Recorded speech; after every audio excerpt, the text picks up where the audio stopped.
audio? Good in the back, great. I can't like see. It says like on 43. Well, the broadcast lights are 43. Here's a white card for reference.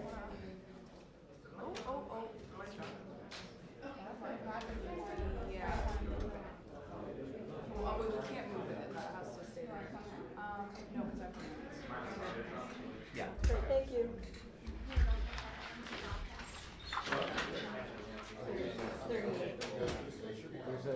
Yeah, it's mixed lights. The broadcast lights are 44. We're not. I would come up a little bit. No, you're on the cord. You're on the cord.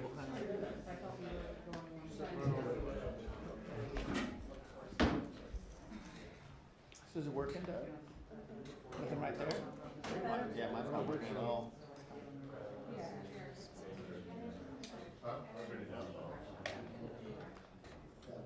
Get problems.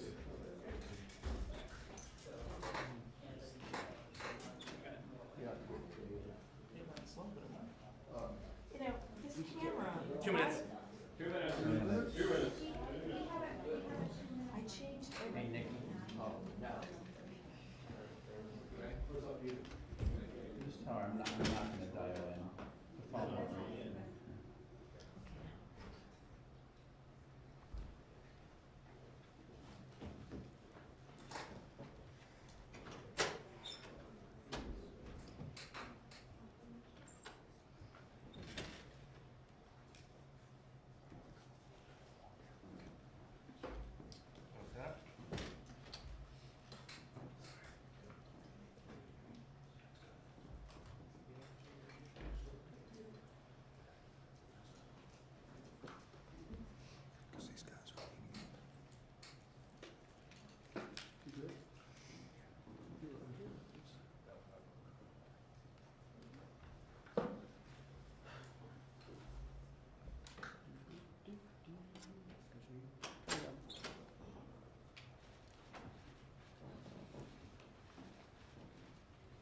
Good almost morning. It's afternoon. Thank you for being here. Yesterday marked 11 months since Russia's brutal full-scale invasion of Ukraine. 11 months in which Ukrainian people have showed Putin and the world the full force of their courage and the indomitable determination to live free. And through every single step of this horrific war, the American people have been strong and unwavering in their support, and Democrats and Republicans in Congress have stood together. The United States has worked in lockstep with our allies and partners around the world to make sure the Ukrainian people are in the strongest possible position to defend their nation, their families, and against the truly brutal aggression of Russia. I haven't seen the likes of this in a long time. The United States and Europe are fully united. This morning, I had a long conversation with our NATO allies, German Chancellor Scholz, French President Macron, Prime Minister Sunak, and the Italian Prime Minister Meloni, to continue our close coordination and our full support of Ukraine. Because you all know I've been saying this for a long time. The expectation on the part of Russia is we're going to break up. We're not going to stay united. But we are fully, thoroughly, totally united. With spring approaching, Ukrainian forces are working to defend the territory they hold and preparing for additional counteroffensives.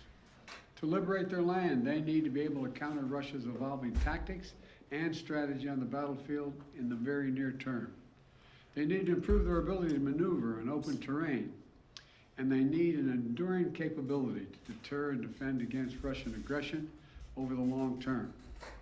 The Secretary of State and the Secretary of the military behind me they've been deeply involved in this whole effort. Armored capability, as General Austin will tell you,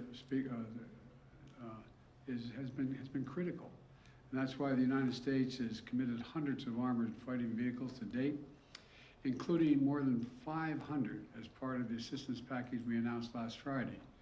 And today I'm announcing that the United States will be sending 31 Abrams tanks to Ukraine, the equivalent of 1 Ukrainian battalion. Secretary Austin has recommended this step because it will enhance the Ukraine's capacity to defend its territory and achieve its strategic objectives. The Abrams tanks are the most capable tanks in the world.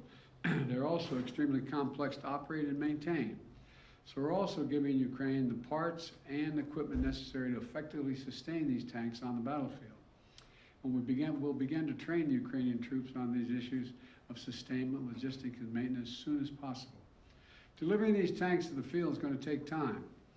That we'll see and we'll use to make sure the Ukrainians are fully prepared to integrate the Abrams tanks into their defenses. We're also closely coordinated this announcement with our allies. The American contribution will be joined by an additional announcement, including that will be readily available and more easily integrated for use in the battlefield in the coming weeks and months from other countries. I'm grateful to Chancellor Scholz for providing German Leopard 2 tanks and will lead an effort to organize a European contribution of 2 tank battalions for Ukraine. I want to thank the Chancellor for his leadership and his steadfast commitment to our collective efforts to support Ukraine. Germany has really stepped up. The Chancellor has been a strong, strong voice for unity, a close friend, and for the level of effort we're going to continue. Supporting Ukraine's ability to fight off Russian aggression to defend its sovereignty and territorial integrity is a worldwide commitment. Not just it's a worldwide commitment. Last week, in Germany, Secretary Austin convened the Ukraine Defense Contact Group for the 8th time. This group is made up of some 50 nations, each making significant contributions of their own to Ukraine's integrity. Each fully committed to making Ukraine remain strong and independent and able to defend itself against Russian threats and violence. I want to thank every member of that coalition for continuing to step up. The UK, the United Kingdom, recently announced that it's donating Challenger 2 tanks to Ukraine. France is contributing AMX-10s, armored fighting vehicles. In addition to the Leopard tanks that Germany, like the United States, Germany is also sending a Patriot missile battery. The Netherlands is donating a Patriot missile and launchers. France, Canada, the UK, Slovakia, Norway, and others have all donated critical air defense systems to help secure Ukrainian skies and save the lives of innocent civilians who are literally the target of Russia's aggression. Poland is sending armored vehicles. Sweden is donating infantry fighting vehicles. Italy is giving artillery. Denmark and Estonia are sending howitzers. Latvia is providing more Stinger missiles. Lithuania is providing anti-aircraft guns. And Finland recently announced its largest package of security assistance to date. You may remember I was asked a while ago what I think was going to happen. And I said, I let Putin know. He thought that he's going to end up with the Finlandization of Europe. Well, he's got the NATOization of Finland. He's gotten something that he never intended. Together with our allies and partners, we've sent more than 3,000 armored vehicles, more than 8,000 artillery systems, more than 2 million rounds of artillery ammunition, and more than 50 advanced multi-launch rocket systems, anti-ship and air defense systems, all to help counter Ukraine's brutal aggression that's happening because of Russia. And look, today's announcement builds on the hard work and commitment from countries around the world, led by the United States of America, to help Ukraine defend its sovereignty and its territorial integrity. That's what this is about, helping Ukraine defend and protect Ukrainian land. It is not an offensive threat to Russia. There is no offensive threat to Russia. If Russian troops return to Russia, they'll be there where they belong. This war would be over today. That's what we all want, an end to this war in just and lasting terms. You know, our teams do not permit one nation. We're not going to allow one nation to steal a neighbor's territory by force. Our terms that preserve Ukraine's sovereignty and territorial integrity and honor the UN Charter. They're the terms we're working on. And you know, these are the terms we all signed up for and 143 nations voted for in the United Nations General Assembly last October. So, The United States, standing shoulder to shoulder with allies and partners, is going to continue to do all we can to support Ukraine. Putin expected Europe and the United States to weaken our resolve. He expected our support for Ukraine to crumble with time. He was wrong. He was wrong.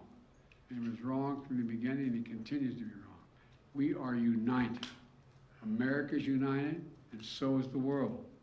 And we approach the one-year mark as we do of the Russian full-scale invasion of Ukraine. We remain united and determined as ever in our conviction and our cause. These tanks are further evidence of our enduring, unflagging commitment to Ukraine and our confidence in the skill of the Ukrainian forces.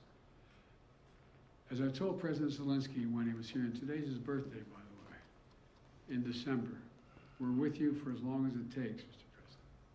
Ukrainians are fighting an age-old battle against aggression and domination. It's a battle Americans have fought proudly, time and again. And it's a battle we're going to make sure the Ukrainians are well equipped to fight as well. This is about freedom. Freedom for Ukraine. Freedom everywhere. It's about the kind of world we want to live in, the world we want to leave to our children. So may God protect the brave Ukrainian defenders of their country and keep the flame of liberty burning bravely as we can. Thank you. Mr. President, why are you taking this decision now? Did Germany force you to change your mind on sending tanks? Germany didn't force me to change your mind. We wanted to make sure we were all together. That's what we're going to do all along. And that's what we're doing right now. Thank you. Mr. President, any response to the Pence disclosures of classified documents? Sir, are the searches of your homes completed? Mr. President, when is Jeff Zients starting as your next chief of staff? Will you search for Hobit?